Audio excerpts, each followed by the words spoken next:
Hello, warriors. Welcome to the You Movement. I apologize for the abrupt cutoff of part one of this video, so be informed.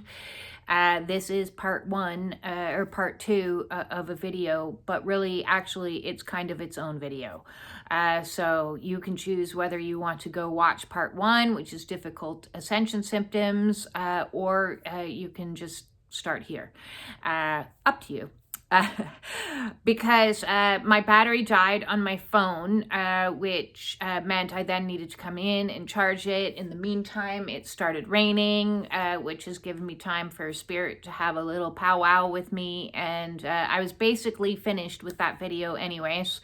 But what I wanted to do, or more what Spirit wants me to do, is to go into a little bit more of an extensive look at DIY healing. Which is my jam. All the way along this awakening, I have been doing the majority of work myself. There was a year there when my tooth was very bad and I had some money where I was going to this person and that person and this healer and this test and looking for answers. And ultimately, at the end of the day, if I look back over the last 5 years, it's been self-healing 101 for me.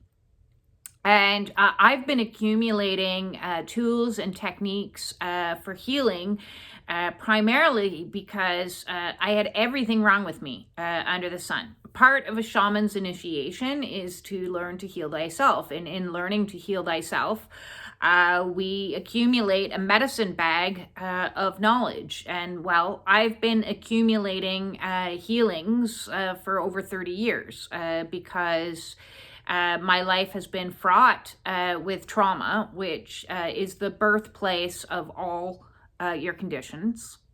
And because of that, I have had a lifetime of horrible symptoms and issues and disturbances and diseases and just disorders, although where I'm currently at on my own journey is I no longer believe in disorders.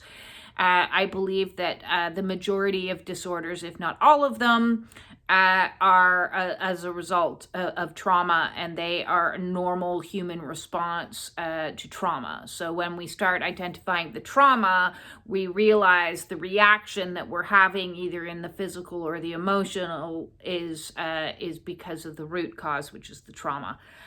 So things do not just come out of nowhere. So to speak. And although it might feel like things are coming out of nowhere for you now, as we are being squeezed by all these light codes coming in. What I mean by light codes, I just thought I'd throw that out there, is, light transmutes information. And our planet is currently being pummeled by the sun, which is the center of our solar system. That's why it's called a solar system. And we are a part of that system. We might think of ourselves as not a part of it, but it's impossible to not be a part of it because it controls everything, that is the center point of all. And what is happening now is energetically, we are going through an evolution. And as we're going through this evolution, it means everything that is not in alignment with a higher degree of consciousness and a higher degree of wellness and a higher degree of spiritual vibration or frequency has to go. So that means anything and everything from your 3D world to your what you're storing, the storage that you're storing in your physical form, which can include all the storage of a lifetime of emotions or lifetimes of emotions. Because on an awakening path, you quickly discover that this little segment of your reality is not what reality is. And it is a giant process of clearing out everything that doesn't belong. So I'm going to do a deep dive today in this video, and I'm going to let you know from the get-go it's going to be long. And those that want to watch it, and those that don't, that's great. There's a million other people out there that do 60-second videos. That's not my jam. When I start talking, I'm channeling information and I'm giving it to those that want it. So it's not about popularity for me. It's about providing the information that people need to heal their lives. So I'm going to do a deep dive in this video through the chakra system. So we're going to start at the root and we're going to work our way up. Now, if you know nothing about the chakra system, that's okay. In the very basics, I'm going to let you know that it's a rainbow of frequency ranging from red, orange, yellow, green, light blue, and or aquamarine, deeper blue or blurple, and violet, purple, or white. That can be, all of those can be represented. So picture of a frequency of a rainbow being plugged into you, like the old school TVs that had those different wires, and each of them energetically control different things. So one is sound and communication, and one is grounding, and one is interpersonal skills. So each of these has their own life lessons, their own vibrational frequency, their own everything. So when you think of the chakras, it's very basics, and I'm not going to do a basics video, and maybe I'll do one down the road if you don't know the basics. I'm assuming you all know the basics by now. But if somebody needs me to do like the basics, I'll do a video called the basics. But we've got a crown chakra located here. We've got a throat chakra, heart chakra, solar plexus chakra, sacral, which is just under the belly button. And then we also have the root, which is located in between the sex organs and the anus. The perineum is what it's called. And that goes down. This one goes up. These ones go out. Great. We've got the basics down pat. So wherever you're having a physical ascension symptom, wherever it's located is most likely going to be associated with that particular chakra. So if you're having headaches, it's probably the crown chakra. If you're having sinus issues, it might be the third eye. If you're having ear, throat, mouth issues, throat chakra. If you're having heart palpitations or bronchitis and coughing up lung issues, heart chakra, solar plexus issues, could be digestive issues, ability to stand up for oneself, all associated in here. So I'm just looking at the kind of physical symptoms at the moment. I have done lots of videos on the chakra system already. If you haven't watched those, please go and check them out.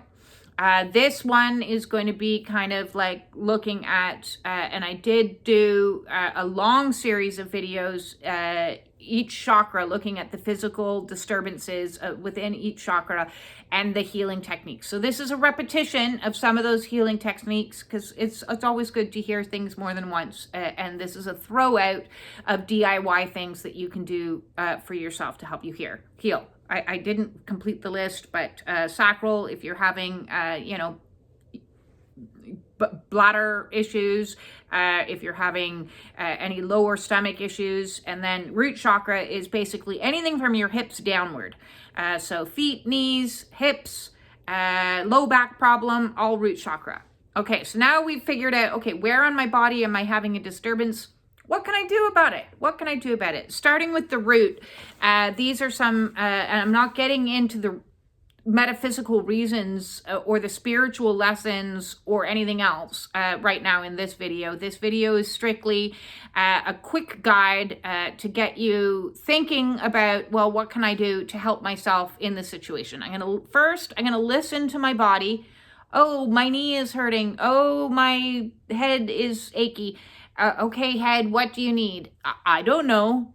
So this is to answer that question. This is to answer the question of what do you need? What is it that I could potentially do for you? So these are just a shout out of a lot of ideas that you can do at home, some of them for free, so that you can DIY yourself into a greater degree of healing. So starting with the root chakra, which is our ability to ground ourselves, roots. Think of the tree of roots. Exercise is an excellent thing to do. Get out walking, and don't just do any kind of walking there. Get into your aligned walking. Now, what is aligned walking? Well, I kind of coined the term because when I was out walking and getting my exercise on, I had peripheral neuralgia down my left leg, and it was very, very painful. When I went in for testing by a physiotherapist, they informed me I was walking incorrectly because my feet were out of alignment.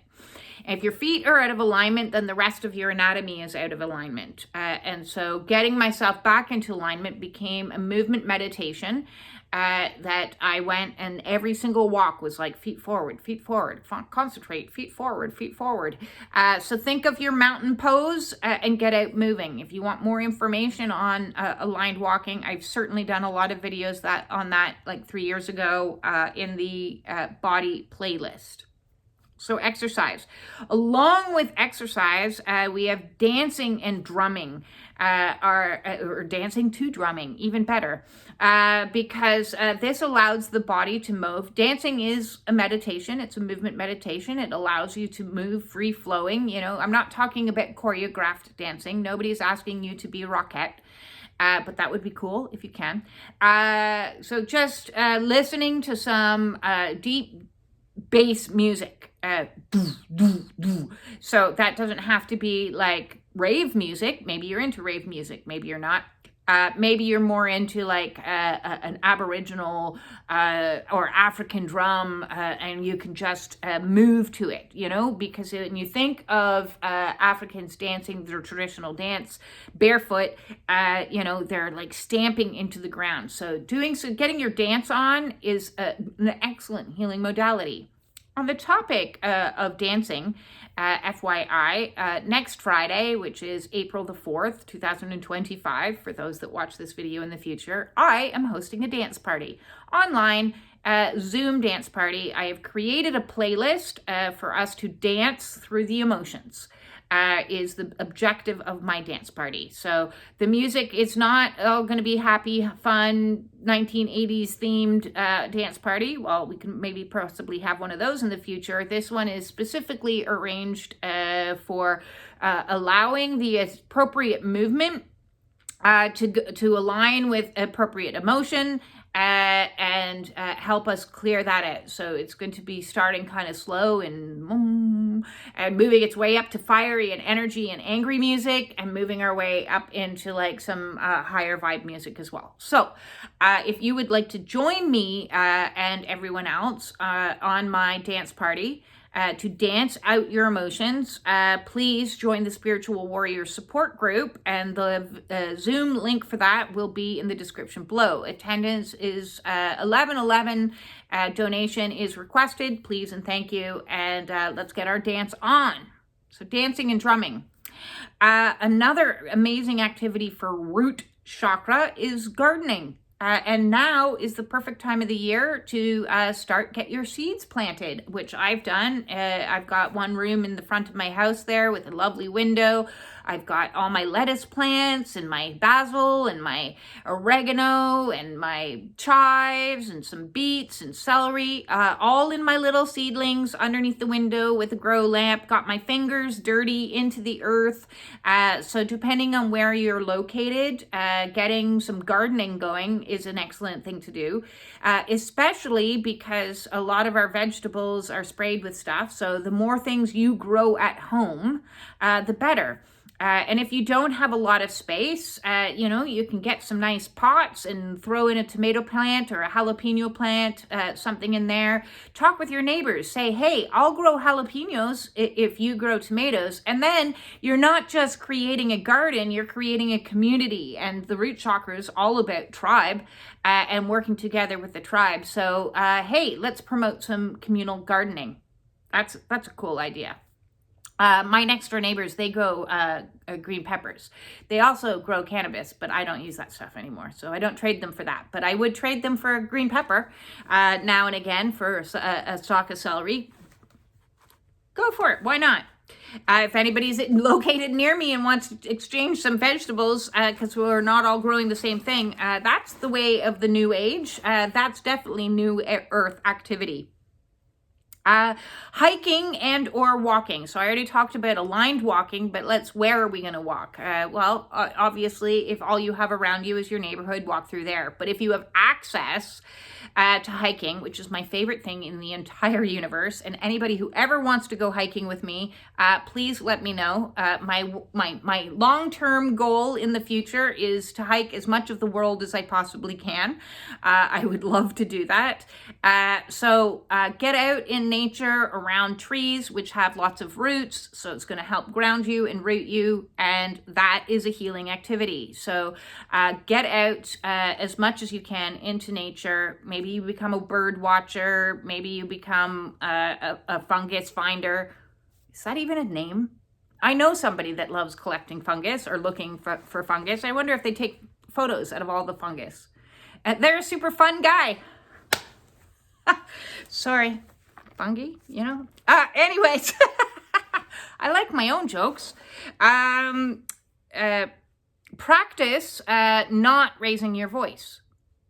Oh, okay. So one of the activities that we can work on is if we happen to be expressing a lot of anger and we have a tendency or bad habit to shout or bellow or yell at other individuals, perhaps you want to go into the forest and scream it all out and then practice lowering your voice and lowering your pitch. And listen, I can be accused of this as somebody has been like off balance in my root chakra for an extended period of time in my life, like always.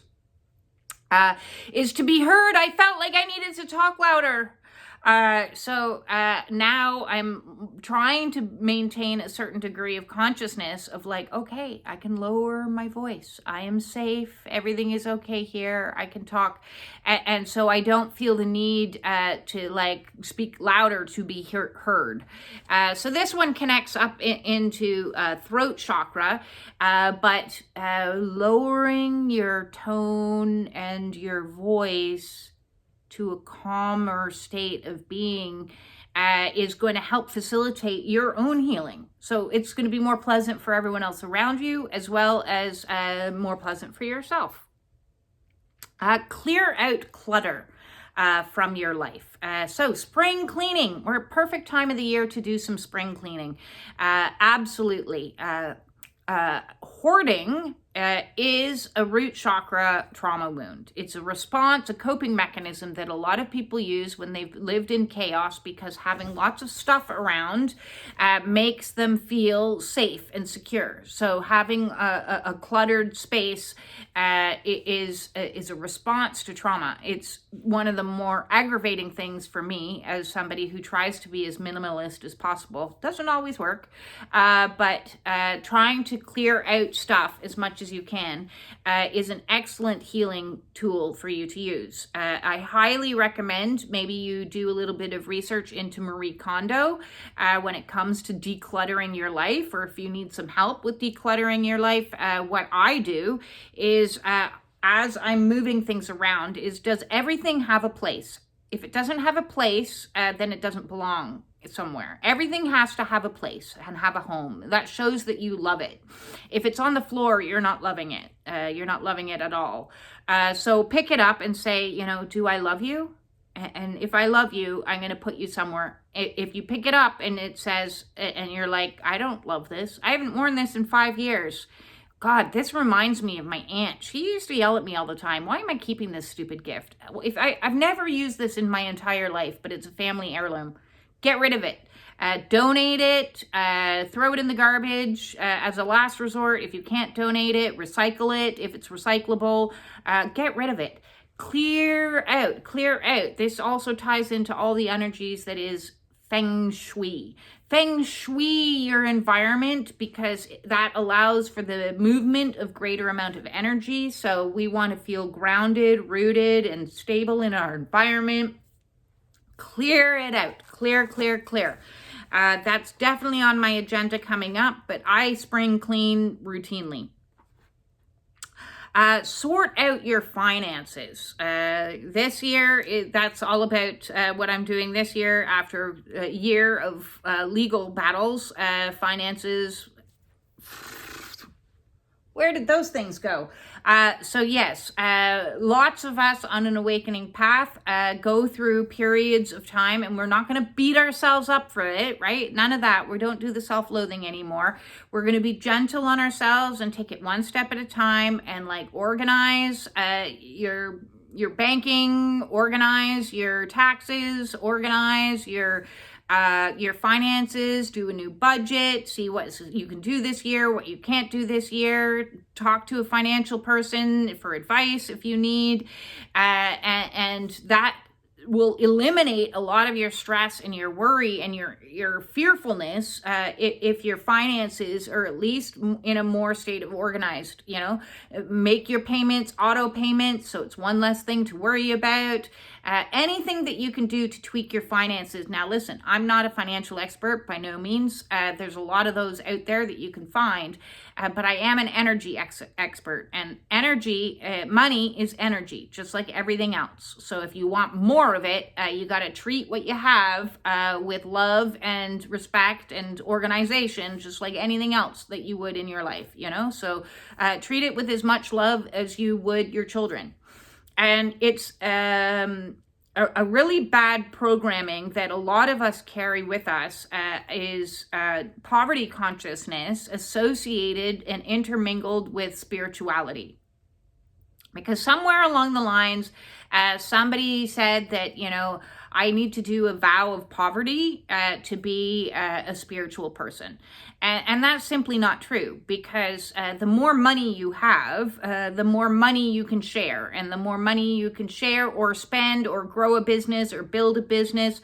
So I want all the money. Bring me all the money, and then I can help more people. So don't push money away as something that's negative or has a connotation, because that might be a past life wound that you've carried with you, where you were like, I'm not going to be a money grabber. I'm going to separate myself from that and, be in this vow of poverty.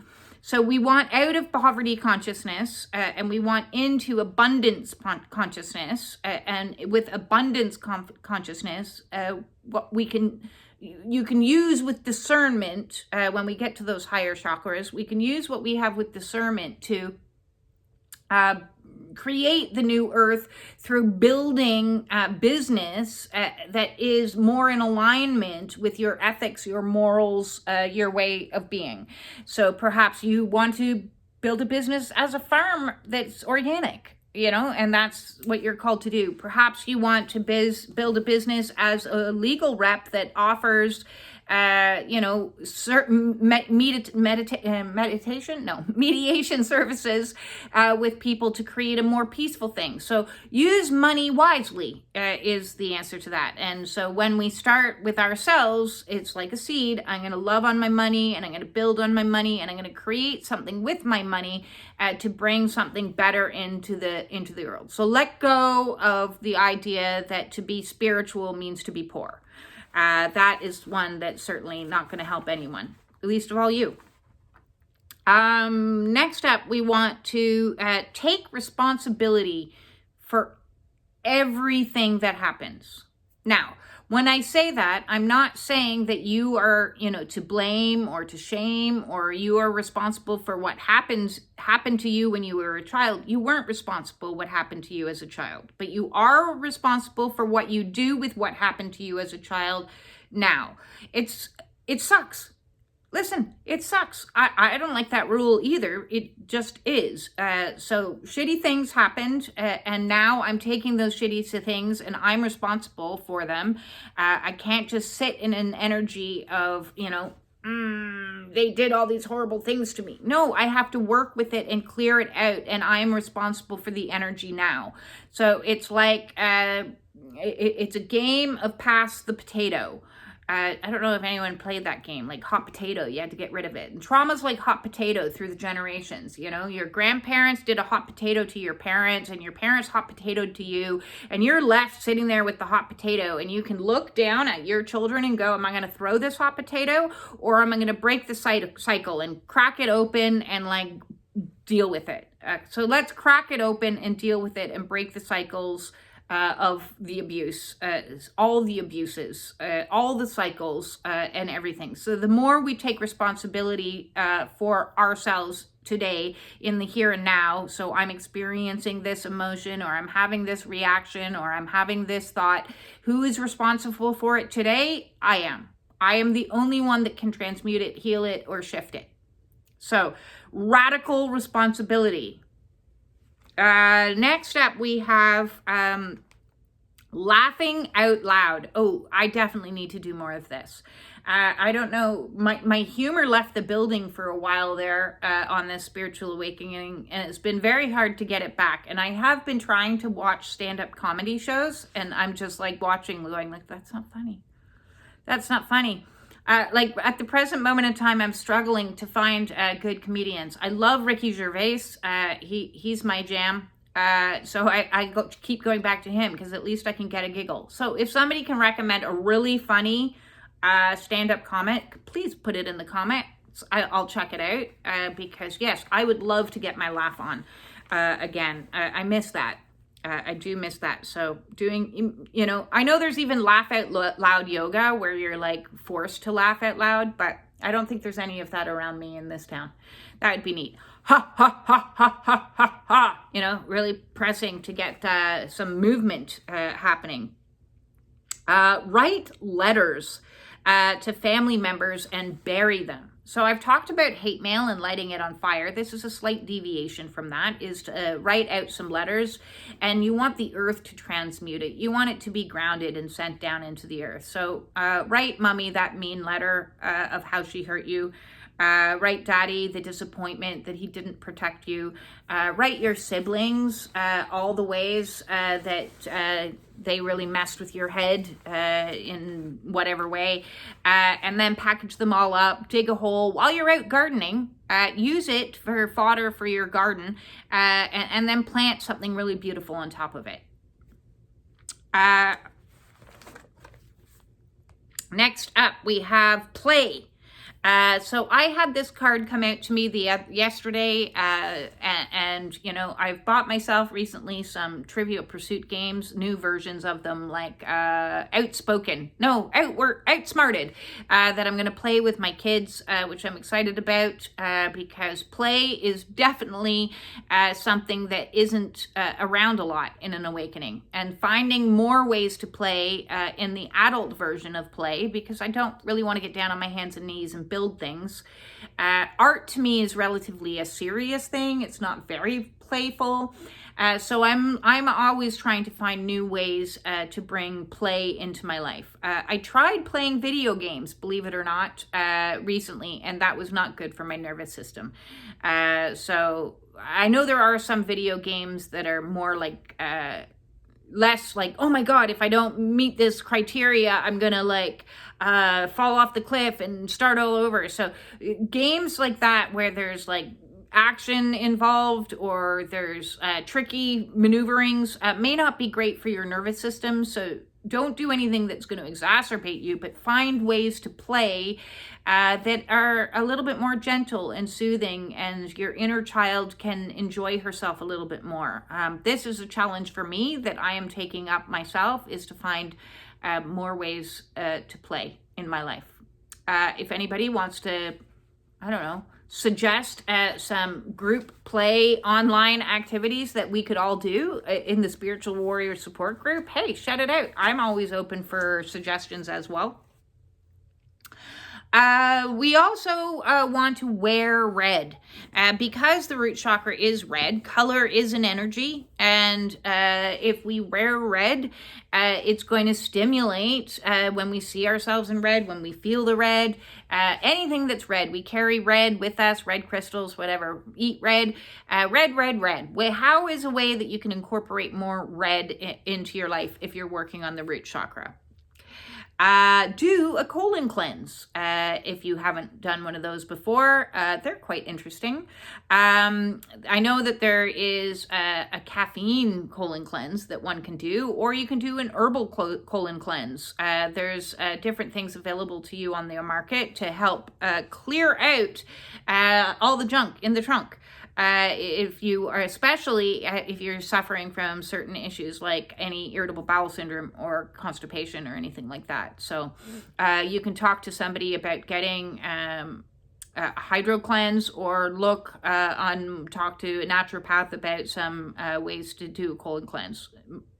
I highly recommend chia. In the spiritual warrior support group, in the spiritual blah blah blah blah. Sorry.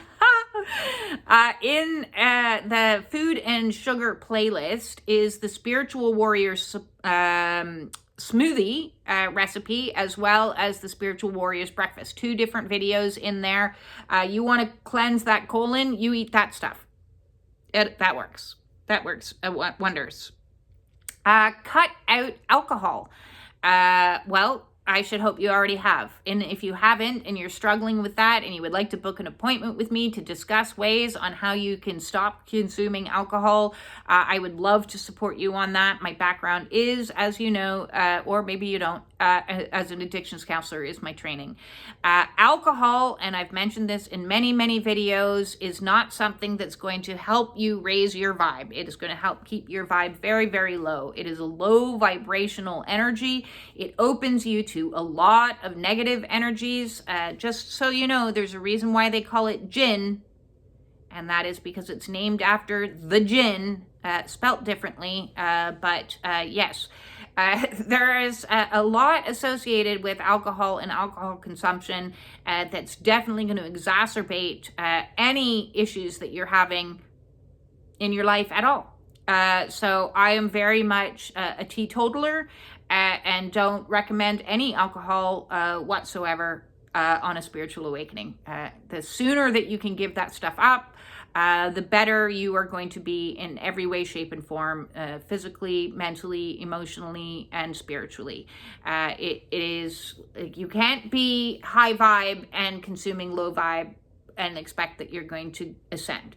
It's like tying your boat to a dock and then wondering why you're not sailing anywhere. Next up, boost your immune system. Your entire immune system is connected with your root chakra. Consume vitamin C is an excellent way, as well as vitamin D. If you're not obtaining these in your diet, or vitamin D you can only obtain from sunshine. So anybody who lives in Canada or the northern hemisphere that experiences a lot of rain, cloud cover, and not a lot of sunshine should be consuming vitamin D daily. Absolutely, you should be. You can get little drops, or you can get little tablets, capsules, to increase your vitamin D intake. Vitamin C intake, you want to be, I prefer as much as possible to always get everything from food. So Spiritual Warrior smoothie has high vitamin C amounts in it. I also consume a lot of citrus, as well as kiwis. So if you're consuming a lot more fruits and vegetables, and keeping all your colors of the rainbow, you should be eating. You should be eating all your colors of the rainbow, and I love my new juicer for it, because I'm way more able to consume things like fresh beet juice and fresh carrots and things like that. So vitamin C and citrus, carrot citrus is a nice combination, because sometimes just consuming high amounts of vitamin C, as in like oranges, is tough on the tummy. So when you balance it out between vegetation and the fruit, then it creates a nice environment. So your immune system can also be boosted by a lot of, as I said, consuming all of the greens, and make sure that your gut is good. Please go watch the videos in the food and sugar playlist if you're needing help with your immune system, because your immune system is definitely related to what you are consuming and eating, and any toxins you have in your environment around you, or anything else. I'm finally getting warmer. I've been freezing cold for days and days. So there's another Ascension symptom that you might be experiencing. It is coldness. So next we're going to move into the sacral. So this is located just under your belly button. The color associated here is orange. And the first thing I'm going to recommend that you do is to go swimming. If you have access to the ocean, that's the best thing in the entire universe. I'm so jealous of you. Yeah, can't even express. It's my favorite place on earth. I wish I could live in the ocean. If you don't have access to an ocean, obviously, walking along the beach or a lake or a river or a swimming pool or even your hot tub or, that's my ocean. It's my tiny little hot tub in the back there. But any water that you can get yourself immersed in, this is water energy that's associated here. So the more you can do around water and like walking along the beach, I missed that in Ireland. It was beautiful walking along the beach and you just clear all the cobwebs out. Have a bath with sea salt. I already gave you the recipe on video number 1 on what I use. As well as I mentioned in that video, using orange or neroli oils. Bergamot is another oil that you can use in your aromatherapy diffuser and or in your bath. Those citrus scents are going to help uplift you out of the more watery, sad emotions into a more elevated energy. Here is where we get into our creation center. So paint, create. I've pulled out one of my canvases so that I can start working on another one, which I'm excited about. Although not excited enough to jump in. I just keep staring at this canvas that I have started going, what am I going to do? What am I going to do? So yes, creation in any which way you can. If you don't find that you're an artist, get yourself some coloring books. There's nothing wrong with coloring books. There's all sorts of kits that you can get now for coloring and painting by numbers and, scratch this off to make a design, and there's all kinds of things. So color and create where you can. Here, we're going to write a few more letters. These letters we're going to write to our conflicted relationships there. So any areas that we're having difficulty, maybe it's to your boss, maybe it's to your wife or husband, maybe it's to your brother, and we're going to write them a letter and talk about our feelings and express ourselves thoroughly and clearly to them. And this isn't, again, to give to them. This is another little trick. And what we're going to do is we're going to tear up the letter and we're going to put it in a glass and we're going to fill the glass with water. And then we're going to put the water in the freezer. So we're going to put the situation that's hot and heavy on ice. Okay, so we're going to freeze that. You might want to use a paper cup so that you can, bury the entire cup, because then what we can do afterwards is take it outside and bury that in a month's time or something. Maybe you want to do it on the full moon. Who knows? You can really do whatever you want to do, but the point is you're taking a hot and heated situation and you're cooling it down. And that's going to help cool some of the emotions that might be associated with it because you've expressed them, you've cleared them, and it's just a wonderful little thing that you can do.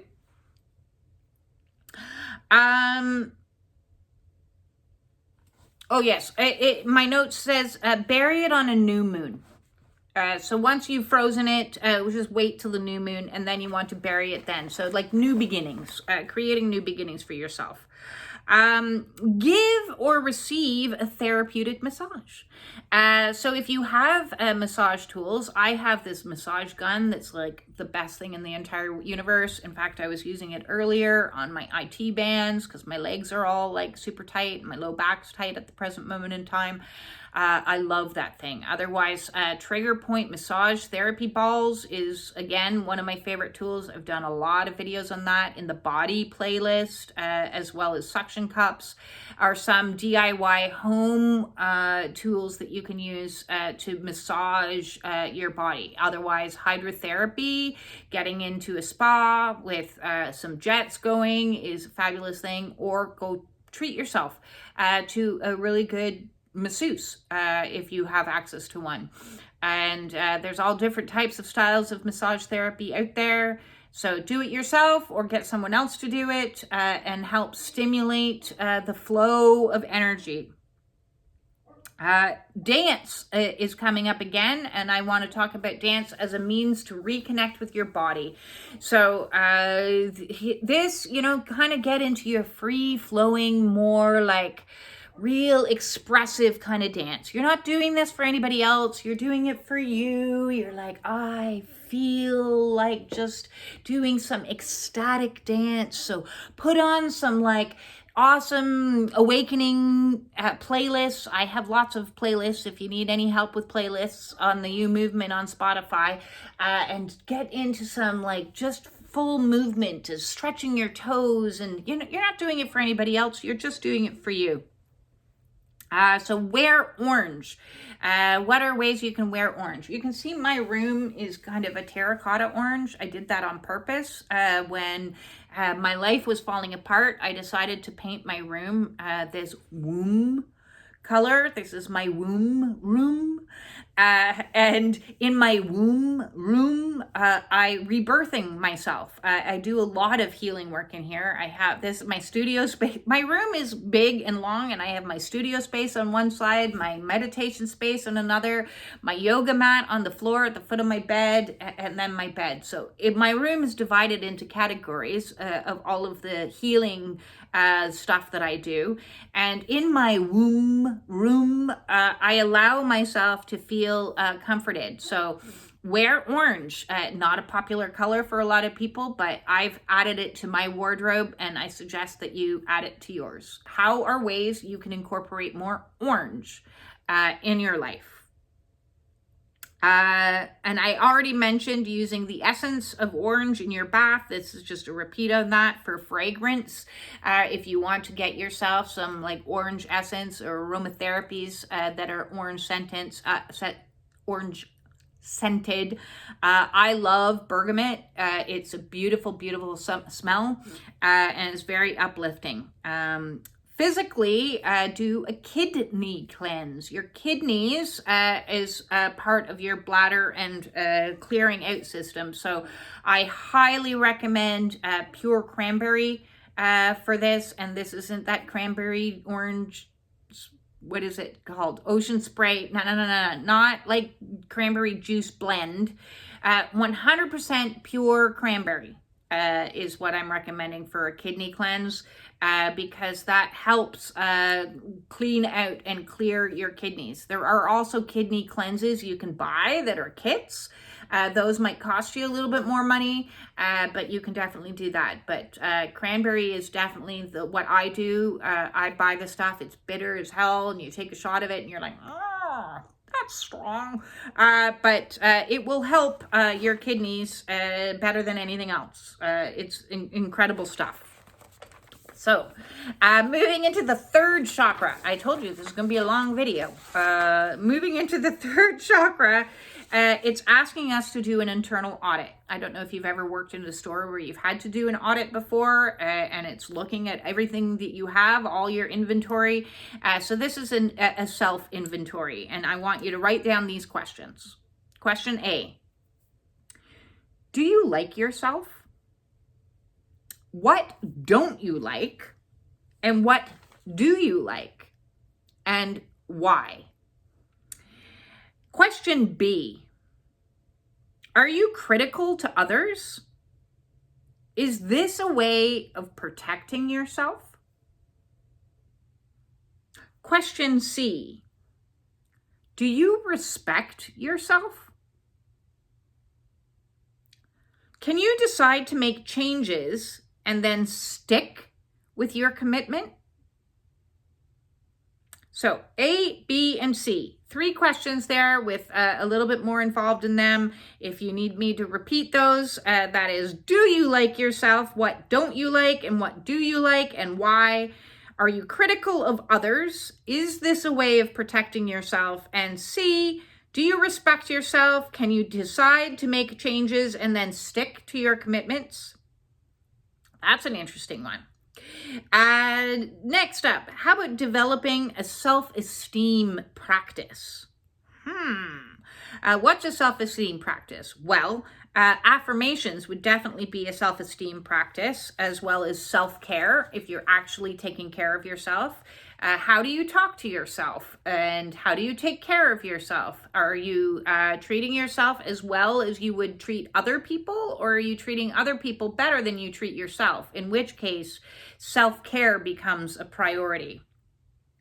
I have an oracle deck that's called Self-Care. If you struggle with self-care, maybe you want to get that oracle deck because it has all these cards. I don't know how many cards are in that deck, like 70, and each one has a self-care practice on it so that you could do. When it comes to affirmations, as I've said in the 1,000,001 videos, depending on how you're wanting to work it, you may want to do I am affirmations because it's going to target more your mind and your belief structures, or you can do you are affirmations, which is going to target more your inner child, or you can do both. Make yourself affirmations, or there's a million people out there that do affirmations. I personally find that if I do my own affirmations, they work a lot better than if somebody else is doing it for me. Because if somebody else is doing it for me and they have a funny accent, then I'm like, or, you know, maybe you resonate more with a feminine voice or a masculine voice or pitch or this or that. So that's why I say doing your own affirmation work is fantastic, as well as writing things on the wall and having a wall full of affirmations for yourself, or in the bathroom, or something in your pocket that you can look at a couple a day, and you can work at one affirmation at the time. If you need help with affirmations, or if you would like me to make you an affirmations CD or track, come talk to me. Say, you know, these are what I'm struggling with, and I really like your voice, and can you make me a 20-minute affirmation thing? And yes, by donation, I would happily do that for you. So next, there's the recommendation of working with a goal-oriented coach. So there's life coaches out there, or there's people like me that coach. So if you would like to book a one-on-one with me for some coaching, I'm available by donation, and I book by 1 hour, 2 hour, and 3 hour increments so that we can deep dive into some of the issues that you may be facing. Not all coaches out there are working by donation, but my goal is to help as many people as I can, and I don't want to limit people who find themselves in financial difficulty because they're going through an awakening and they've lost their home and their job, and they're the ones that are in need. If somebody can afford a YouTube channel coach that charges between $500 and $1,000 per hour, then great, that's fantastic. I'm happy for you. But I know that the large majority of my watchers are not in that fiscal situation and are struggling. And the last thing somebody who's struggling needs is for somebody to say to them, I'm only going to help you if you can give me $1,000. I'm going to help you no matter what you can give me. Okay. I appreciate the donation greatly. It is every single little drip and drab helps me, you know, and so I have 3 recommended price points. And if even within that, it's a struggle for you, you know, there is always the option to add your own amount because listen, I know what it's like to be in need and be struggling and to be facing issues, and you go out and you're like, I need help, and they're like, okay, great, $499, please. I don't have $499. So how am I supposed to get the help that I need? So that's why I became obsessive of researching my own stuff and started a YouTube channel that I could help everybody else who doesn't have the same time to research as I do, and the same obsessiveness that I have in regards to health and wellness. So yes, don't discount that as a tool that you can use and a strategy that you can use to assist you on this awakening. More letters. Letters are so good because it's a way that we express from the mind all the way down through our hand, where we have a hand chakra and we can write out things. So these letters here are writing a letter to you. because this is all about, you know, coming into our individuation, our space where we are looking at ourselves, is the solar plexus. So write a letter to an early version of you, and then we're going to burn it. Okay, is what you do. Any age, doesn't matter, infancy, child, you know. I wish somebody had been there for you when you were 4 years old. I love you so very much. You were always lovable. You were always amazing, and nobody saw it, and I'm so sorry, and you're the best thing in the entire world, and I'm going to hold you and love you and kiss you forever. It doesn't matter. There's no rules. There's no, like, nobody's going to check your vocabulary on these letters. Nobody's going to check if you use swear words. You can say whatever you want to say. Maybe you want to just draw yourself a picture to that little version of you, and then you're going to burn it. Candle therapy. I love candle therapy. Candle therapy, again, this is our fire center, solar plexus energy, fire. So light a candle and use that in your meditation. So instead of closing your eyes and, you know, stare at the candle, stare at the wick. Even better, if you can have like an outdoor fire going. Ooh, that makes me giddy, is building fires. Oh, that sounded bad. I don't mean like I'm lighting things on fire. They're in a fire pit. Okay, I love collecting little branches and trees and stuff like that, and building myself a nice little teepee, and then sitting and staring at a fire for like 8 hours. I could do that. That would be like the most fun ever. I used to camp a lot. I haven't done that in a while. So maybe that's something in my future I can like plan as a form of play for myself, is some candle therapy and or fire therapy, bonfire therapy, and just zone out to the fire and let the fire speak to you. It's so beautiful. Oh my God. Practice goal setting. Goal setting is when our goals become highlighted. When we actually reach our goals, I want you to highlight them in a nice yellow highlighter. I accomplished this goal. So create a little goal list for yourself. Not too many, just, you know, a handful, and make it a reasonable time period of, you know, me to accomplish these goals. You know, in the next year, I want to accomplish these things, and then highlight them out when you accomplish them. Goal setting very much ties into, by the way, my ABLE program. Do you know about my ABLE program? Maybe you don't know about my ABLE program. I'm pretty sure there's an ABLE playlist. And A for ABLE equals achieve, because when you achieve certain goals, it boosts the chemicals in your brain to go, hee, I'm so happy I achieved something. So it's a way to lift up your energy out of depression, which is where I was. And every single day I would accomplish one thing. And that doesn't mean it has to be a big thing. So, you know, you've got goals, which are big things, and then you have achievements, which can be little things. I cleaned up my sock drawer today. Yay, I achieved something. You know, it doesn't have to be big. It can be very, very small. Especially on awakenings, you can't have huge laundry lists of all the things that you have to accomplish. You know, I rested today is an accomplishment. Okay, for a lot of us that are like workers or workaholics and have always made ourselves have worth through what we did, resting is an incredible accomplishment. I did nothing today. That is also an accomplishment. Wear yellow. Use yellow. Add yellow lemons in water. All this. So this could also connect into a liver cleanse. So we want to cleanse out our liver now. So adding slices, wedges of lemon to your water throughout the day while we're hydrating. First, put that Celtic salt under the tongue, and then hydrate with a wedge of lemon in there, and you're going to help detoxify your liver. So give your liver a break. Love on your liver just a little bit. That'll be awesome. We move on up into the next. Heart chakra. Yay! This is air energy. So the first thing that it's recommending to us to do is to fly a kite. That's funny. My first husband actually sold kites 30 years ago.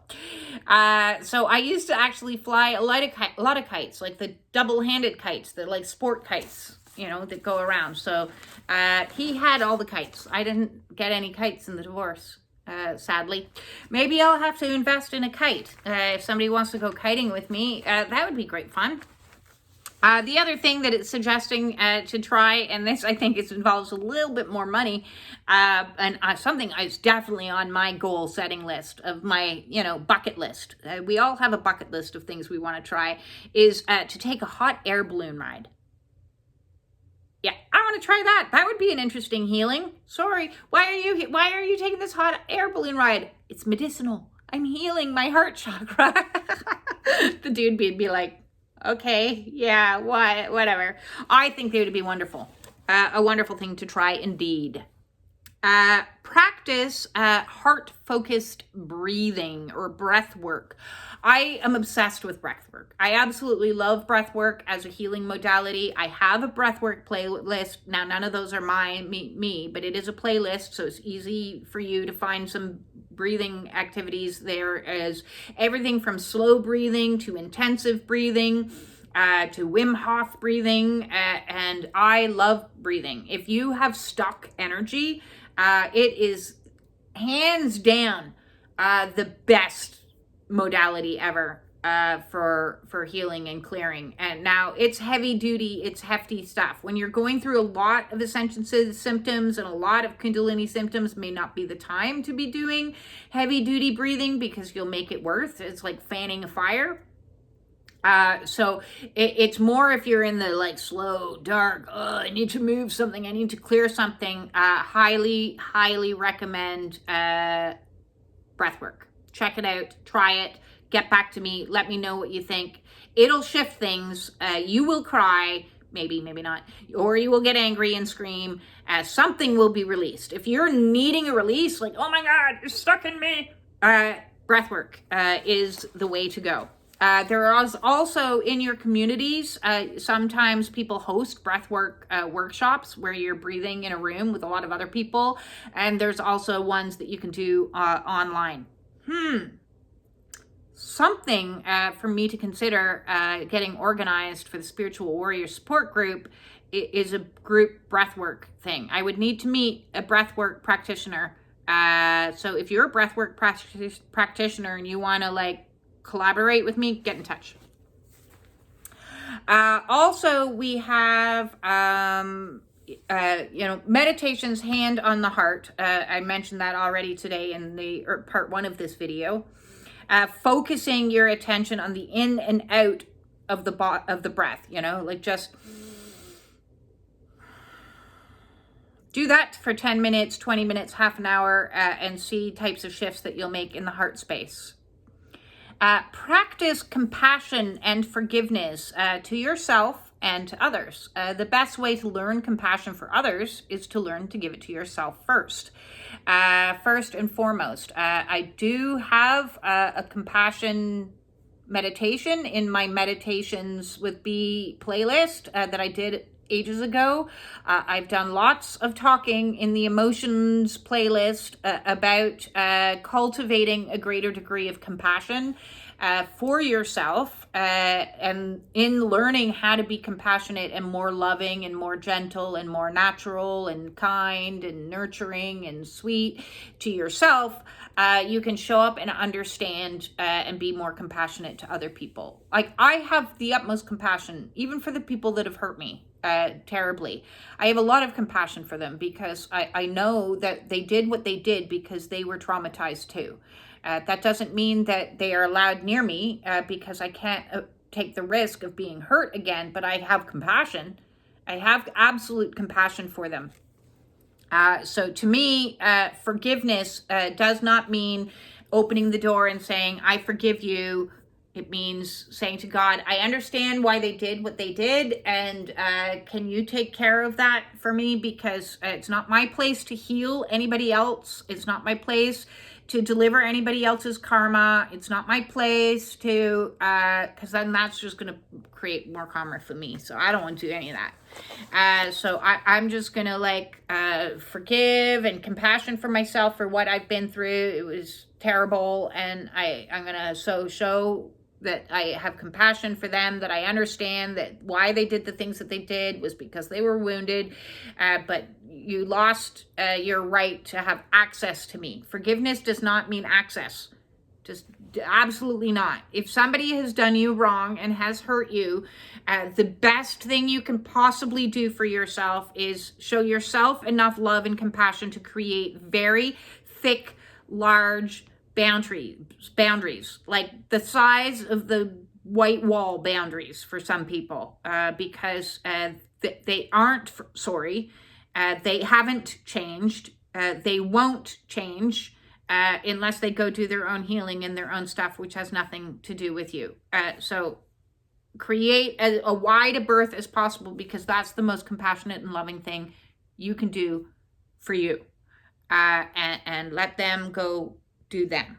Okay, so there are good forgiveness and compassion meditations that you can do.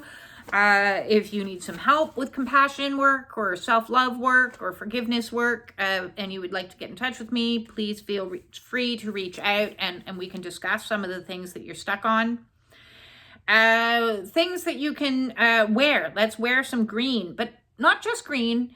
Let's also wear pink. And that's not just for women. That's for men as well, especially men that maybe want to get in touch with their more feminine side, because pink is that center point, the meeting point, the balancing point between white and red energies in the center, color theory, comes together into pink loving energy. So some rose oil is a useful oil. Mentioned that in the earlier video today.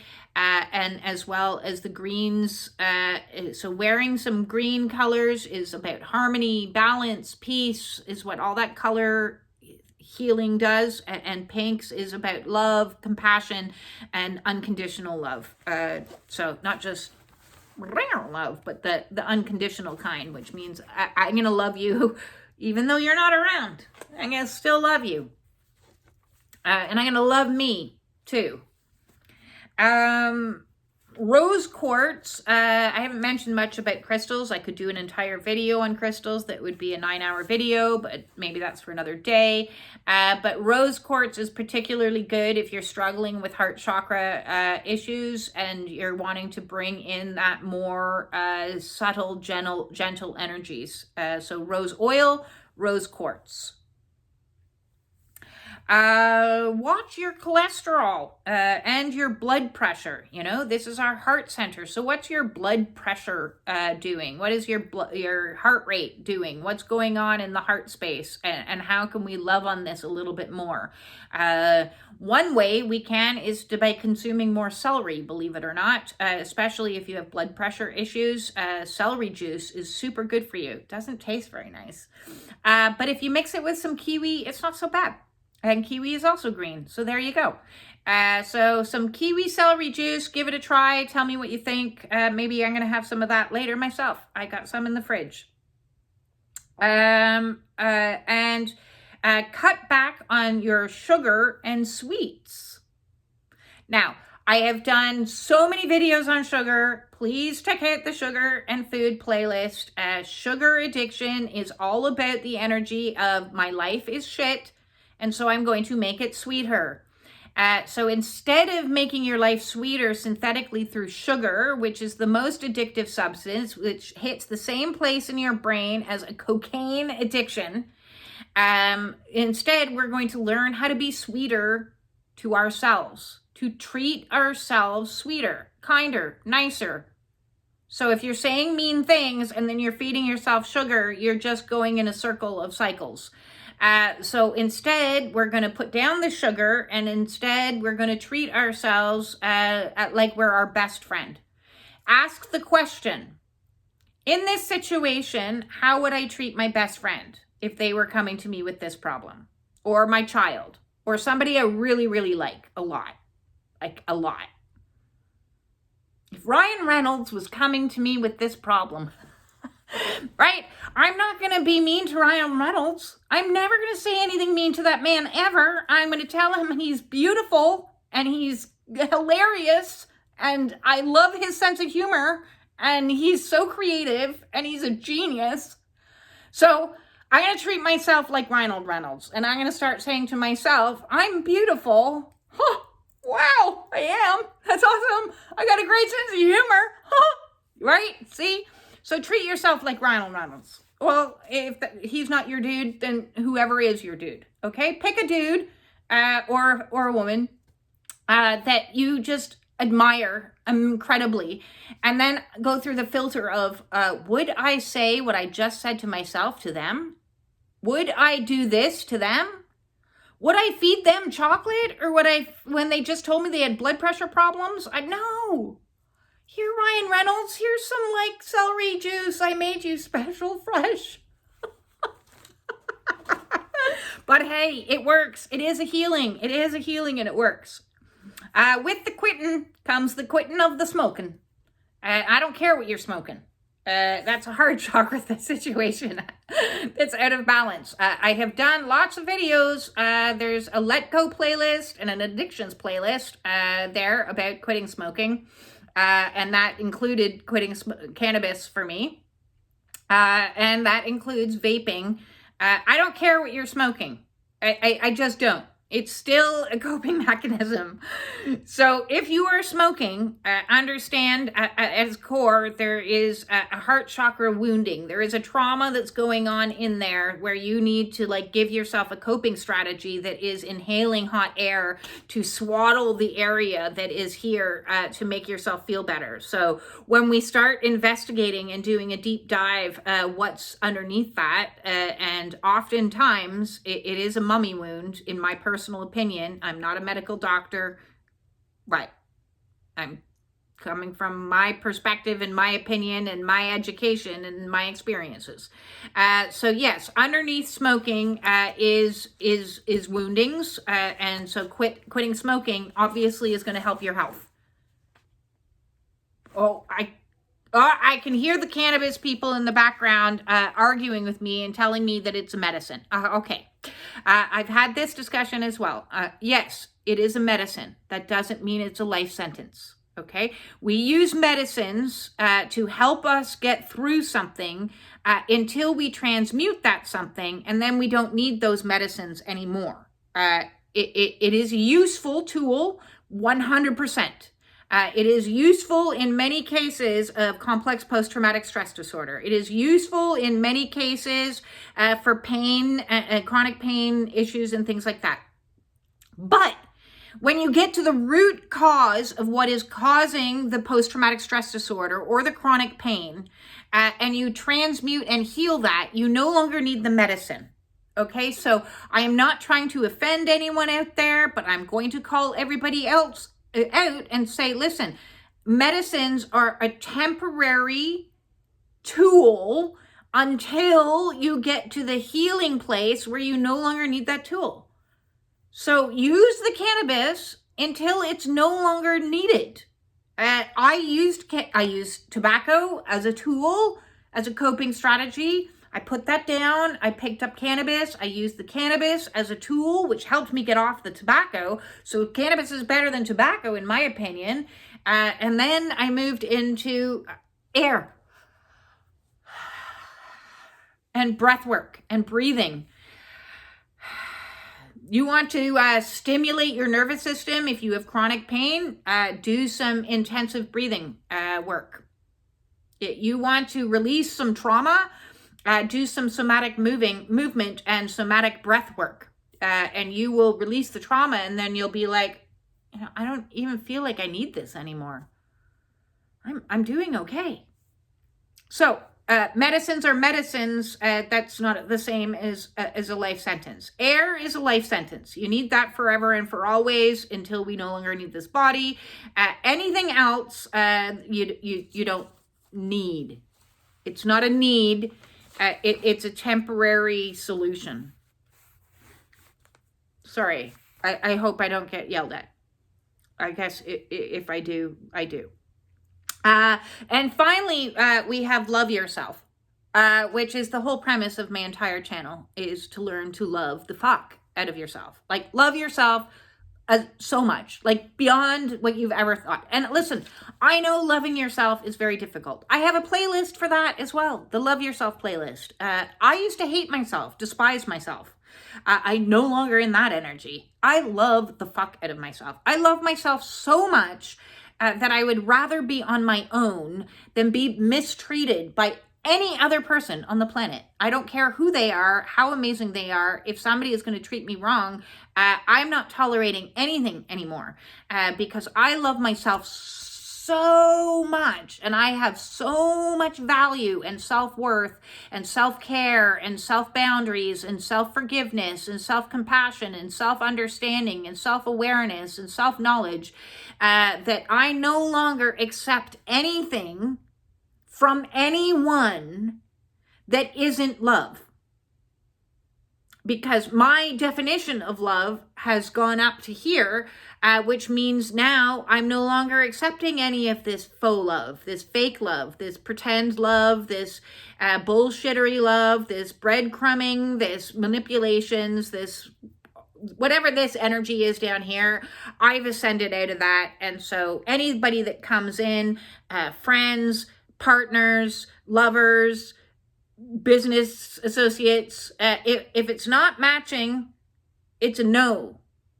It's a yes or a no. And that's a no. This is a yes. And that's where it is. So we need to learn to love ourselves so we no longer tolerate toxic energies, because people are toxic. You want health and healing?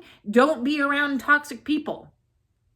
Create an environment that is harmonious for yourself and peaceful. You want peace? How are you supposed to have peace when you're not in peace? When all around you isn't peace? It's everything but peace. It's chaos and confusion and complications and difficulties. No. Peace. Peace in means my what is inside of me needs to be matched on the outside of me. So peace out, peace in. You bring a knot at a piece, you go out the door. It's as simple as that. So love the fuck out of yourself. If you need help with that, I am here to help you out, because I know of all of the stumbling blocks that you reach along the path to self-love. And that is the ultimate twin flame journey, is union with self, is learning to love yourself as much as you love this person. You need to love yourself actually more than that person. You met somebody that activated in you a heart chakra opening, and you're like, meow, meow, you're the most incredible thing in the entire world. And then they run away. And then you're like, now what do I do with all this love that's pouring out of my chest? Where'd you go? Come back. I gotta pull all my love back. Pull it all back. Pull it all back into me. Oh, I'm sorry that happened to you. I'm going to show myself compassion. I'm going to show myself love. I'm going to show myself care. I'm going to say, yay. It's okay. It's okay. You're okay. It's okay. And you know what happens is the more you love yourself, the more you are a magnet for people that love you, that show up in an energy that love you, people that actually respond to your texts. What is that? That's like the most amazing thing ever. Not only do they respond, they initiate. They initiate conversation. They actually want to hear what you're saying. It's mind-blowing. They actually care about you. I did a post the other day, something about oversharing. When you're with somebody that loves and cares about you, there is no such thing as oversharing. It's just sharing. It's just communicating. So yes, it's an incredible vibe when you meet people that resonate at an energy that you already have within you, which is the self-love, because they show up and they show you they show you when you have self-respect, they show you respect. When you have self-love, they show you love. When you have integrity, they show you integrity. So when you have these energies, that is the self-healing journey, cultivating up, others start showing up and are like, wow. That's awesome. Of course, others will show up in the less than energy and test you. Do you really love yourself? Well, I'm a little bit lonely. I like the validation that you give me. Oh, wait a second. I don't like this. Nah, I'm out of here. So self-love, self-love, self-love. Throat chakra. Singing. I'm not a very good singer, but I like to do it. And I'll sing to myself with my headphones on and just have a jam. So sing in the shower, sing out loud. Who cares? Who cares if you're out of tune? If somebody's commenting to you that you're out of tune, they're the wrong somebody. Yeah, that used to be all my car trips, because I'd make these awesome little music playlists, and some songs would come on that I'd be like loving on, like Soft Cell by Tainted Love, Tainted Love, oh, and you want to sing along to that song, and I'd get shush. That's not loving. That's achy energy. I don't want that no energy. So be with people that are going to let you sing, even if you're singing out of tune, because you're having fun. And the fun is more important than the tune and your singing capability. The joy is much more important. The bliss, the fun. Nobody sings Queen as well as the dude who sang Queen. Nope, what's his name? Can't remember.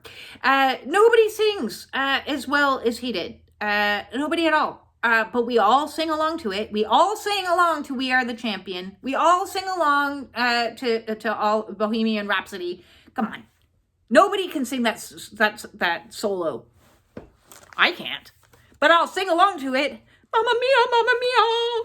See? Sing.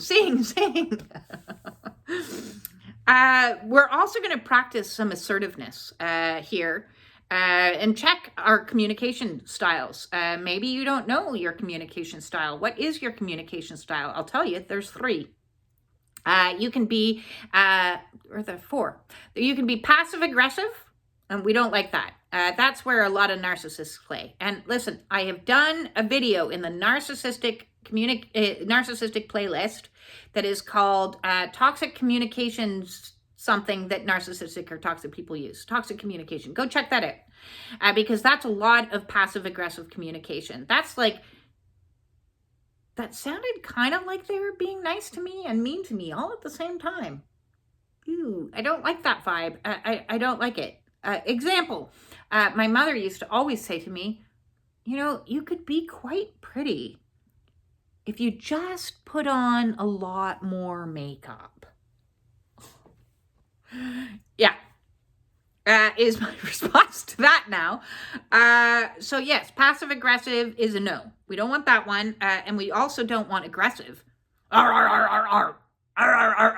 It's like the junkyard dog barking at you, raging at you. Yeah, I married that dude. That's not fun. Nobody wants to be around somebody. Well, he was also passive aggressive too. So nobody wants to be around somebody that slides in between passive aggressive and aggressive. So check yourself if you're doing those things. And if you are doing those things, or the third one that you shouldn't be doing, which is passive. Everything's fine. No. I'm okay. I don't mind. You choose. Oh, wet blanket. No, make some decisions. If somebody is asking you where you want to eat for dinner, think about it and go, I really want Italian. Make short, concise, clear communications of what you want out of life so that others know it. Nobody is a mind reader. And even if you are a mind reader, that doesn't mean that somebody is going to clearly know what it is that you want. You need to communicate. Communication is what we do. We are not bees. As much as there's this collective vibe going on, and like I'm feeling absolutely everybody's emotions out there, which is kind of crazy. And I have these hits that I'm like, oh, geez, I'm thinking about this person and I'm feeling this emotion. I hope they're doing okay. That doesn't mean that I'll send off, hey, are you doing okay? And you might get silence back. You don't know. So communication is how humans use to know what each other needs so that your needs are clearly expressed and then they can be given to you. And when you clearly express your needs and somebody responds you with either the passive aggressive communication, the aggressive communication, or the passive communication, then you can say no, because I self-loved myself up here, and what you're doing is down here toxic. So that's a no for me. This isn't working. I don't like how you're speaking to me. You can't speak to me like that anymore. I still remember that day, and I'll remember it for the rest of my life. I was sitting at the dinner table. I stood up and I said, "You can't talk to me like that anymore." And everybody went like, dropped the cutlery and like looked at me like, what just happened? An awakening is what was happening. An awakening was what was happening indeed. And so I was learning how to be much more assertive with my communication, because I fell heavily into the passive communication, and like I gave up. I tried everything else. It didn't work. I would try to get like, please, I need you to do this, which would fall into the aggressive and pleading and begging, and that didn't work. And so over all the years, I was like, I'd really like it if you could clean up after yourself. No, of course not. And then it's a no. So we need to practice and check our own communication, and then practice and see what communication is coming back at, and see if it's being met equally. So this is all about using our throat and this and that. So as well, so this is also listening. We have 2 ears, as the saying goes, over 1 mouth, which means we should be listening twice as much as we're talking. And if we're not listening and we're just talking, there's going to be a communication deficit. And if we're just talking, and if they're the same, just talking and not listening, you're never going to get anywhere. It's like banging your head against the wall. So listen to your guidance, listen to spirit, listen to how people are talking to you, listen to how you're talking to yourself, listen to how your body is talking to you. Listening is all part of the throat chakra. People think throat chakra and think mouth, but they don't realize that the ears are a part of it as well. So love on those ears a little bit. So they can. Cut out lying, even white lies. So I can remember a conversation I had with somebody a good long while ago, and they said, well, everybody lies a little bit. And I said, well, I don't. And they said, well, everybody tells white lies. And I said, well, I don't. I would rather know the truth always. If I look fat in these pair of pants, tell me I look fat. If you don't like me and you think I'm annoying, feel free to tell me you don't like me and think I'm annoying, and then leave, because, well, there's no point in us being together. But at least that's truth, right? At least then I can make discernible actions based on the truth. If I am making actions based on lies, that's how I got stuck in an abusive marriage, because I was lied to the entire time. And was told that he loved me when he had never loved me, he loved somebody else. And so I was making decisions based on faulty information. So when you lie, you're giving people faulty information, so they can't make like decisions based on discernment and authenticity and realness, and therefore you're manipulating the situation. If you're telling somebody that you like them, love them, think they're beautiful when you don't, that is abusive. It's abusive, because you're manipulating the situation. So be authentic. The more authentic you are, the higher vibe you are, and own it. Like radical authenticity, own it. Those pants you are wearing are not attractive. You don't have to be mean. It's not about being mean. And it's certainly not about pretending to be nice, because nice isn't nice. It's pretense. So it's not about pretending to be nice and go, yeah, they're lovely. No, nice is lying, is what nice is, because it's not being truthful. So those pants you are wearing are unattractive on you. How about these pants? Thank you. Oh my God. I was going to go to a movie tonight with somebody that I really wanted to look good for, and I would have looked terrible if I had worn those pants. So thank you for telling me that I don't look good in these pants. You think I'm irritating? Thank you for telling me that you think I'm irritating, because now I know we don't really jive. We're not really in sync with each other. So when you can express the truth and live your life in truth and live your life in authenticity, it also means that others around you are going to show up in that energy too. And you're not going to tolerate anything less than that. So as we ascend out of the narcissistic bullshittery, up into a place of authenticity, anything that smells off or feels off or doesn't resonate, we're going to know that's a lie. Oh, my hairs are standing on end. Yeah. You're smiling at me and telling me to have a nice day, but your eyes are saying, fuck you. Yeah. Have it match. Have it match. Have it match. Are you 100% truthful? Do you use white lies? Because you know who you're hurting? You. Yes, that's low vibe. Live authentically and speak truth. That just ties into everything I just said. Avoid gossiping. Gossiping is very low vibrational energy. When all you can do is be focused on what other people are doing, and usually in a negative light, because gossip is like, oh my God, you see what she was wearing? Those pants, they were terrible. Why didn't anybody tell her those pants look terrible on her? So gossip is an exceptionally low vibe energy. And what that is it's focusing all your attention onto other people, so you don't need to focus it onto yourself. So you're not doing any healing work. But if we're focused on healing work, we're going to be like, I'm going to focus on me, not focus on her. I'm going to focus on my own pair of pants. I'm going to focus on my own telling of lies and authenticity and all the other stuff that I need to do along this process. So that's definitely worth quitting. Standing up for your needs. I'm hearing in my head right now some Bob Marley, get up, stand up for your rights. Yes, you need to stand up for yourself, because you know what? No one else is going to. Yep, no one else. Mission 1 of the You movement is save yourself. No one else is going to come in and save you.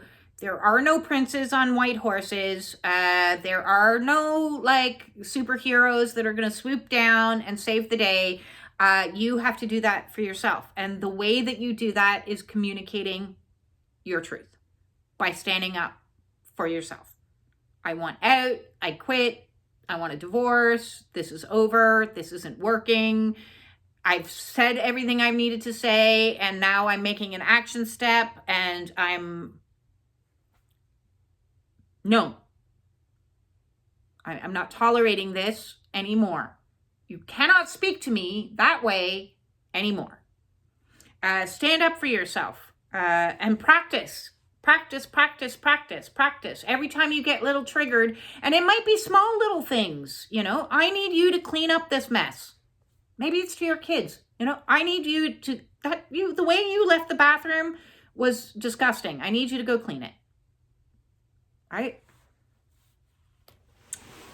I've struggled with that one. Standing up for myself and speaking my truth. And now I try. And sometimes, just so we all know, when you've been in one energy, maybe you've been in the passive and silent energy, and when you try to get into the standing up for yourself and communicating assertively, it's not going to go perfectly the first time round. You may, fumble over it a little bit here or there, and it may come out too blunt or too blurty or too many words, and each time it's practice. And that is what healing is. It's like I used to be one way, and now I'm trying to be another way, and I have to practice it, because you're not going to be perfect at it the first time.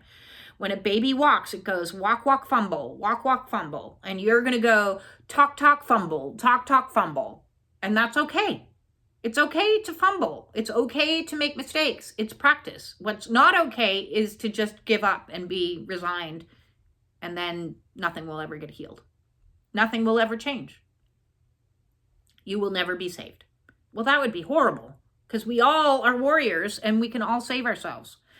So we're going to stand up for ourselves.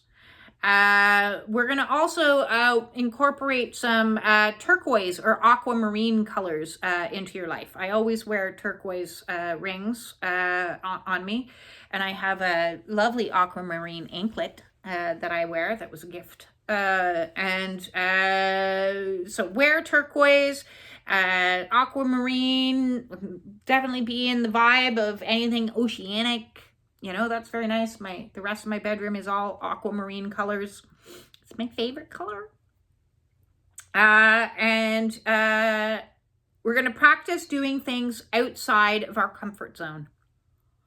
No, my comfort zone is comfortable. On this awakening path, the best thing that you can do is to get into the practice of feeling the fear and doing it anyways. Whether it's writing a letter, standing up for yourself, sitting in front of a video camera, making a video, making a phone call to somebody that might be able to partner up with you, like whatever it is, whatever you are feeling the nudge to do, because you will feel the nudge to do it. I really want to contact that person. Oh, I'm too scared. Do it. Do it. Do it. Push yourself outside of your comfort zone a little bit every single day if you can. What is one little thing that you can do that's going to edge you a little bit closer into mission with soul? Because your soul wants to go there. That's why it's whispering in your ear, or maybe it's shouting really loudly. Call them. And you're like, no, I don't want to. I'm scared what their response is going to be. Do it. Do it. What's the worst that's going to happen? What is the worst that it can happen when you do something outside of your comfort zone? You're going to make a fool of yourself? So, who cares? Nobody's going to judge you for that. There's not like the people at the Olympics that are going to hold up numbers. Fail, a whole streamload of them. There's not. Yeah, you might feel foolish. It might not go exactly the way that you want. You might feel embarrassed. You might stumble and fall. You're running a race and you don't hit the finish line. You get lost. You make a mistake. There are no mistakes. Even when you make a mistake, it's part of the plan. So there are no mistakes. So even when you think you make a mistake, or you think you're foolish, or you think all these things, oh, wait a second, we're being nice to ourselves now. We wouldn't talk to Ryan Reynolds like that. We wouldn't tell Ryan Reynolds he made a mistake. We'd be like, go. Yes. Call them. I've even written a letter to Ryan Reynolds because I was like, what's the worst that's going to happen? He's going to ignore me. He ignored me. If I still wrote a letter, why not? Just do it. Just do it. Just get in touch. Just submit the resume. Just try. And if you don't get it, who cares? Nobody cares. Nobody cares because they're all too busy worrying about themselves to even care what you're doing anyways.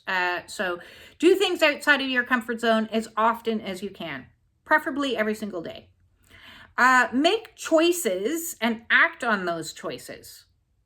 So that ties into getting out of the comfort zone, because if we're making a choice, like I've been a drinker my whole life and I'm going to make the choice now to become sober, you have to actually act on it. You actually have to follow through and keep following through every single day until it becomes a new habit. So habits take 28 days to become a habit. If you've not been doing it for 28 days, it's not a habit. If you've been doing it over 28 days, it's a habit. So if you're changing an old habit, an old way of being into a new way of being, you have to allow yourself 28 days to do it. So that's 28 solid days of acting in a new way before a new way is your new way. And then once your new way is a new way, you're like, oh, this is easy. You get over the first day-itis, you get over the first week-itis, and then you get into the, hey, I'm doing this. Hey, I'm thinking different. I'm being different. I'm acting different. I'm feeling different. This is awesome. So you can use that with absolutely anything. You can use that with an addiction, a thought pattern, a behavior, anything at all. Work on making a decision and then acting on that decision, because that's standing up for yourself and that's living in your integrity. Then we're also going to follow our dreams. I have so many dreams. Oh my God, the dreams, the visions, so many. I want to follow them. And I know that they'll all come in divine time, in divine way, you know, off somewhere. I'm not letting go of my dreams. I'm going to do little incremental steps towards making my dreams a reality.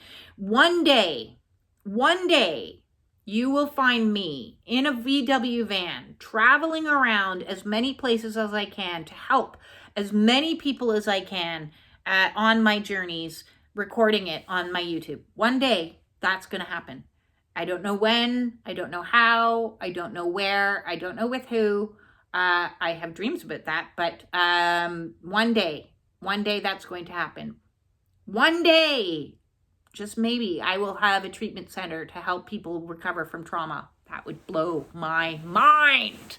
One day, I'm going to keep following my dreams. I'm going to keep plugging at it every single day, a little bit outside of my comfort zone. I'm going to make a video here and make a video there. I'm going to do a YouTube, an oracle read. I'm going to, go push myself a little bit further. Somebody just asked me to do an interview on their YouTube. And I'm like, yes, I'll do that. I will 100% do that. Send me off the questions, let me prepare, and let me have a copy of it, and you got yourselves a deal.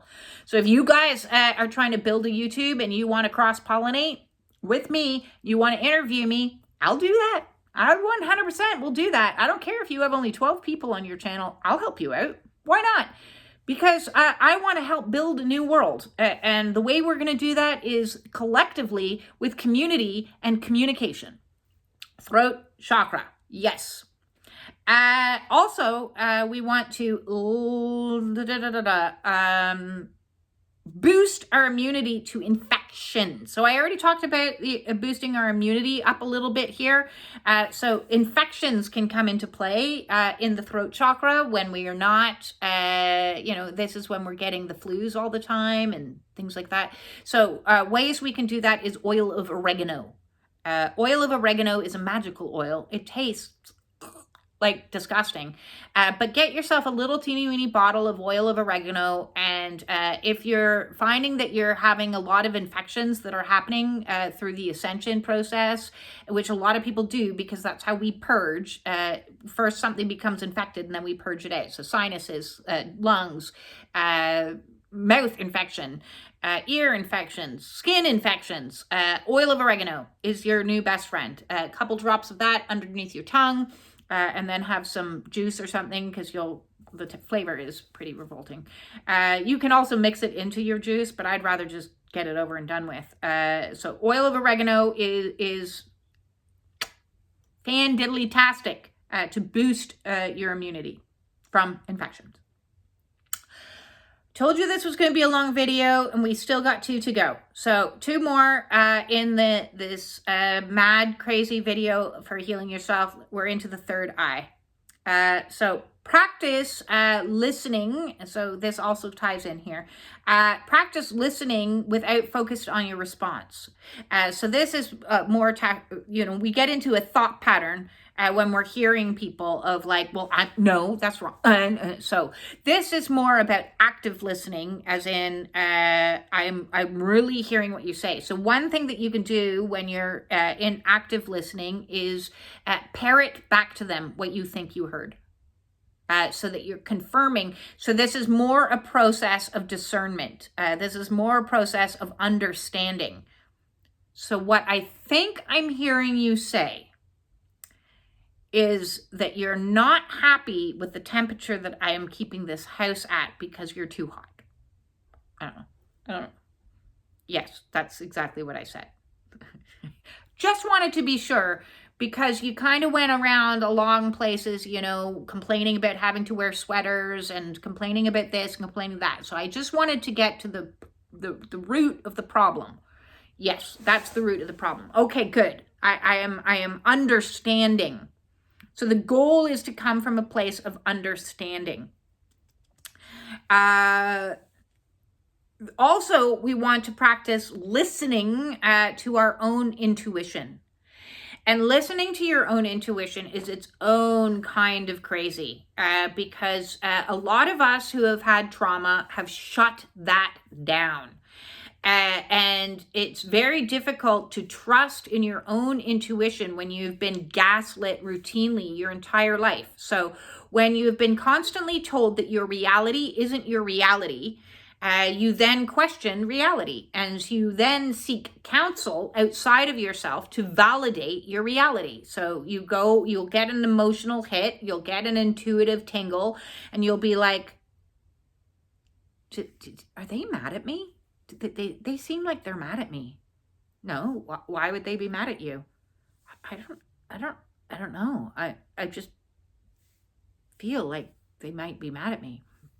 Or, what do you think about this situation? I need your opinion on, like, would you take this job if you were in my shoes? I'm not quite sure it's the right thing for me to do. I don't know. Or worse, you go like me into a tattoo studio and you get a feeling of ick, like a really bad feeling of ick. And then you don't listen to your intuition because you've paid a deposit and you're like, I've just driven 2 hours to get here and I'm here now. I might as well go under. And then you have the worst experience of your entire life as they pummel you. And I'm pretty sure that my rib cage is completely and utterly etched with that tattoo gun because she went deep. And then she wanted to have like 3 more sittings. And I was like, no, I'm done. I'm listening to my intuition now because I should have listened to it 2 hours ago before I went through all that. And I don't even like what's happening here. So luckily I found somebody else who finished my Phoenix. But my God, if you had seen it, when I just had it done, I was worried and I was in pain, like more pain than you could possibly imagine. And I have a lot of tattoos, like a lot. And somebody mentioned to me the other day that I should do a video on all my tattoos coming up one of these days. But yes, listen to your intuition, practice listening to all the little small hits. And it can be something small, like hold on to the handrail and you don't, and you slip down the stairs.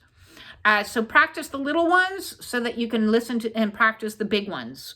Because when a big one comes, like, don't get on the plane. Don't get on the plane. Don't do it. So this is our intuitive center, and we want to practice that. One way that you can practice listening to your intuitive center is to do some sensory deprivation. And this you can do at home. You get yourself an eye pillow, you make the room all black, you get on some like noise canceling headphones, you get a really heavy blanket. You can get weighted blankets or just wool blankets on top of you, and you just lie there. And then you just practice as a meditation, listening to your inner voice, listening to that. So it's super cool. I've done it many times. Daydream. I'm telling you the opposite to everything any teacher has ever told you before.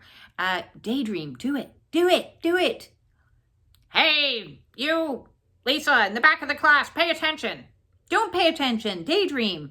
Let yourself like drift off and just spend an hour or two daydreaming. Maybe that's been beaten out of you because of the school system. So you have to like try to practice at it again, is to just let yourself go into a state of absolute daydreaming. And in your daydreamy state, practice paying attention to really subtle energies. Can you hear anything? I always hear ee. It's really irritating. I didn't used to always, but in my awakening something went pop, and ever since then that's what I hear. Or maybe you are seeing subtle energies and subtle energy disturbances like waves in the air, orbs. Let me know if you're experiencing orbs. I don't get any of that. I don't see like that. But I know lots of people do, paying attention and daydreaming and being all dizzy. When you let your eyes kind of go hazy, it's like, do you know those pictures at the museum where you have to like relax your eyes because they're all spotty? And then when you relax your eyes, you can see the picture. Yeah, I can't see those. But try to relax your eyes the most you can, because if you can relax your eyes and see, so instead of looking at a person, kind of look beyond the person, and maybe you'll start to see aura around them. So that's a way to practice some of your spiritual gifts. It is just to kind of relax your eyes a little bit. As I said, I don't see like that. Maybe it's because I have a stigmatism. Is that what it's called? Yeah. Anyways, my eyes aren't the best. Unfortunately, my nose is fantastic. I have like clair nasal. It's not called that. There is something for your nose, a clair something. I can smell cat urine from a mile away. It's not a good superpower. Like, seriously, some of my superpowers suck. I shouldn't say that, but I'm going to, because having the power of smell is not a great superpower. It also can be quite triggering at times if certain smells that I have smelt that are like, yeah, man. Super nasal power, I think I'd rather have the eye power. Next up, we have practice non-judgment. Ooh, judgment is a tricky one on a spiritual awakening. Because not only are you judging yourself and in the habit of judging yourself, you're also in the habit of judging everyone. So being in the observer as much as you possibly can, so that you can notice, what is it in this situation I'm judging? What is it in this person I am judging?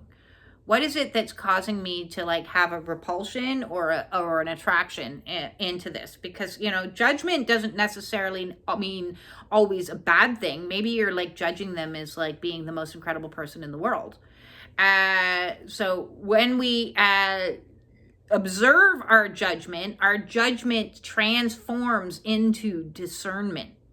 Because we understand what the messages is that we're receiving. We're not just coming out, you're bad, you're wrong, that's wrong. Black and white thinking, that's judgment. Where discernment is, I can see your point of view. It's not something I necessarily agree with, but you're entitled to have that opinion. But I'm going to do my own thing anyways. That's discernment, where judgment is, you're wrong. I've had people say that to me before, and I was like, okay. Well, I don't think so, but you think whatever you want. I'm out of here. Well, that is a really funny story. Maybe I'll tell that story one day. But not today. Today, I'm going to tell you to wear indigo, or that blurple color, that, deeper blues, purpley blue color, third eye color, cobalt blue colors, all of those. Wear more of those into your life. If you're trying to like open your third eye area and create more healing in this area, maybe develop some of your clairsentience. Although warning, please do not develop your clairsentience or your clairvoyance or your clairaudience or your telepathy until you are well grounded, because it can be very disruptive. So trying to stimulate this energy is not something I actually recommend doing. We want to balance this energy, absolutely. You certainly want to decrease any judgment or things like that are at play, but you don't want to be in an energy where I'm like so away with the fairies that I am not grounded, not have the capacity to ground myself, because spiritual awakenings have all kinds of wackadoodles that come into the mix, and then you want to focus your energy all back grounding again. Go back right down into the root chakra, get yourself outside and do all the things that the first half of this video said about grounding, and more grounding. So yes, just do be aware of this up here. We want to bring the energy down, not stimulate it, especially if it's already overstimulated, until you get used to using your skill sets. Because it can be scary and lead to psychosis. Very serious. Very, very serious. If you are having overwhelming experiences and you need to talk to somebody about them in a safe container, please reach out to me and I can talk to you about them. I am not a medical doctor. I am not a psychiatrist. If you are experiencing things where you feel like you are needing medical intervention, please seek appropriate medical intervention. I'm not going to tell anyone to not seek medical intervention, but oftentimes do be aware that on a spiritual awakening, they may not have a full understanding of what you're going through. So do try to seek somebody who is a transpersonal psychologist, who is trained to deal with a lot of the stuff that's opening up. I'm a spiritual counselor, but I am not able to provide you with scripts of medication or anything else like that. So be aware. There are individuals out there that are trained in both sides of the camp, spiritual and psychological, which is very beneficial because it's using both sides of the brain. Then it's using the knowledge as well as the intuitive side of the brain and coming together into a singular place of understanding. So there are people out there that you can seek help from, and seek help if you need help, because if you're starting to see things that you know aren't there, that you can't define, or hear things and you're struggling, get the help that you need. Please get the help that you need, or get yourself outside and get grounded in a safe place in your backyard until it passes. This is also why I do not recommend, as a healing modality, any psychedelics on your spiritual awakening. I don't recommend it. Listen, that's not me saying don't do it. That's your call. Your call is to decide whether or not you're drawn. I have heard great stories and horror stories. So use your discernment, use your intuition, use your knowledge, do some research. Yes, some people, and I have done psilocybin, the magic mushrooms. I have done Cambo. I have done Bufo. I have done Aya. I have done one other, and I can't remember what that one is. I've never done ketamine, and I've never done ayahuasca, at least not yet, and I don't think that I will. I'm not at that place where I'm seeking any of these things outside of myself, because they open you really wide, really, like even the smallest amount of microdosing for me is a lot. So I'm hypersensitive. My energy is very, very with the Kundalini has reached a certain vibration that those types of energies don't work for me. That's not to say that they're not going to work for you. Maybe they will, maybe they won't. As I mentioned with the whole cannabis spiel, is, these are medicines, and they may work for a certain while, but eventually on your awakening path, you outgrow it, you outneed it, you use air, you use meditation, you use silence, you use sunlight. You use the basic things as your form of meditation. Yes, they have a time and a place and a usefulness, and they can be very useful for a lot of people, for a lot of different conditions. And I'm not saying to not use it. I am saying to use it from a place of discernment, from well-researched, as well as your own intuitive guidance. That's the circumstance that we use those kinds of medicines. So if you've had an activated Kundalini, my personal recommendation is to not go there. From my personal experience, that's what I think. Up to you. Up to you. Buyer beware. Do your own research. And I'm not a medical practitioner, I'm not trained as a practitioner or a server of any of these medicines. So I'm just coming from my experience, and my experiences scared the shit out of me. Scared me to the point where I haven't touched anything since. So then finally we have the crown. Opening ourselves to God. This one, so too, interestingly enough, ties into one of the first things I said, which is to minimize and clear off clutter.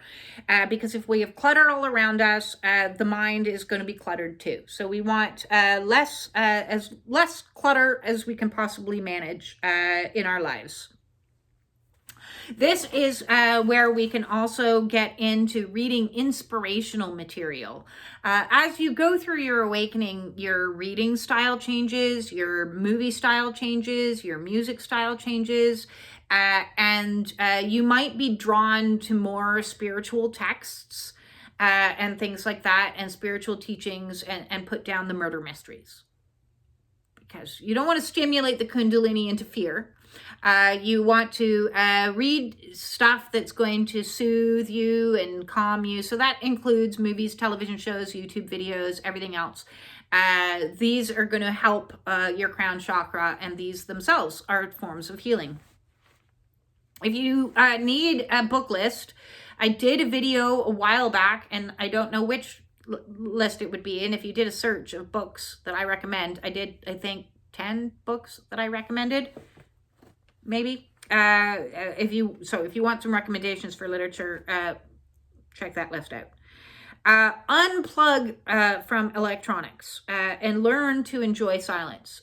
This was very challenging for me. I kept getting the message over and over and over again from Spirit to take the earbuds out and be in silence. Go for walks in silence. Because when I started my aligned walking journey, I was like, walk, listening to my playlist, my nice beat to keep me going. And music really stimulates me because I'm clairaudient. So it's something that speaks to me. Like Spirit speaks to me through music. It's like incredible. I absolutely love it. And so learning to appreciate silence is very difficult. It's become even more difficult because of the high pitch. And this might be something that you guys are experiencing as a symptom. You know, I used to get like just the one ear, like different tones in one ear or the other, which are known as downloads. But now I have, like, as I said, it's not in my ears, it's like in my head. It's like my inner ear hears just constantly. And this is very challenging for me to sleep with because it's very loud when it's silent. And so I listen to music while I sleep, or affirmations while I sleep, or something while I sleep, so that it can like soothe my mind, because it hears that sound and it's really irritating. So at times I try to meditate upon it, which is what they recommend. And according to Kundalini experts, this is the sound of the universe that I'm hearing, which is interesting because the universe used to be quiet to me, but now that these things are all opening, I hear this. So a lot of people talk about ear ringing and buzzing and chirping sounds, and so the goal is to learn to sit with it in silence. Now I can sit in nature because nature is not silent. Nature is beautiful. I love the sound of frogs chirping and crickets going and birds doing their things. That I could listen to for ages, and that is a little piece of heaven for me. So, learning to unplug from the electronics, it was a process. It's a little bit of a process. So the more you can sit in silence and enjoy the silence, that's beautiful. Because all of the chakras have certain sounds that are associated with the chakra, certain instruments that are associated with the chakra, and I can do that on a different video. But the sound of the crown is silence. Practice being in the now. Well, that's a full-time job. I've done a lot of videos on being in the now. If you need help being in the now, listen, I understand. And this is like where I'm currently living, and it's a very strange place to live because all there ever is the now. My worry mind would like to try to worry, but I've created enough of a distance that I can observe myself worrying and go, we don't do that anymore. We don't know what the plan is. We just have to trust that there's a divine plan. And that whatever the divine plan is, I don't know what that plan is. Nobody told me. I just need to know that when it's time for me to do something, or time for me to like meet somebody, or time for something to happen, it'll happen in divine time, in divine way. So I don't need to worry about a plan. So I'm now living what I'm calling the no plan plan. I have no plan. I'm just every single day taking it as it comes, every hour sometimes taking it as it comes. What's in this hour? What am I doing right now? What is this hour? What am I doing right now? Obviously, I still have to schedule clients, and yes, I do work around that. But other than that, my schedule is non-existent because I have clients from all over the world. So sometimes they need me at 10 o'clock at night, and sometimes they need me at 8 o'clock in the morning. And so I don't have a work day.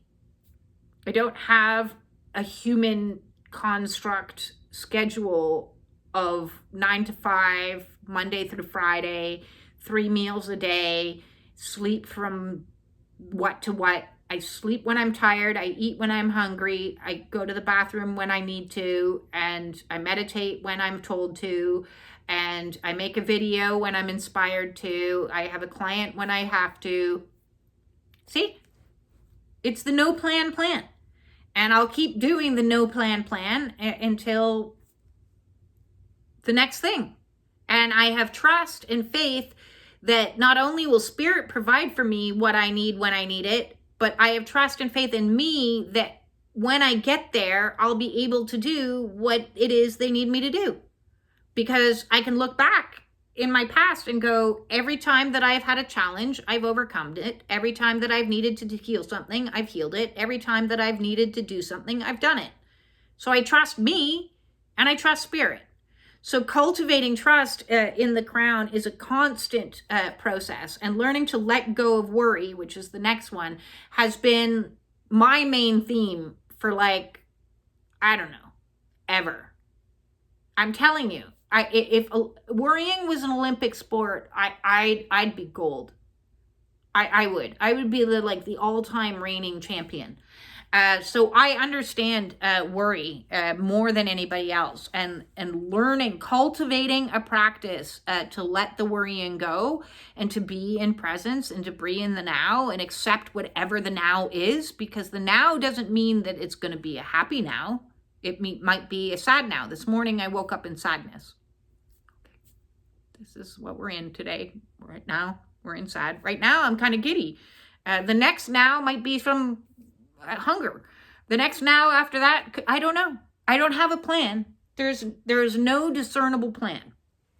There is just one step at a time, because ultimately the ultimate healing on a twin flame journey, on a spiritual awakening, on anything, is to wave that white flag and say, I surrender.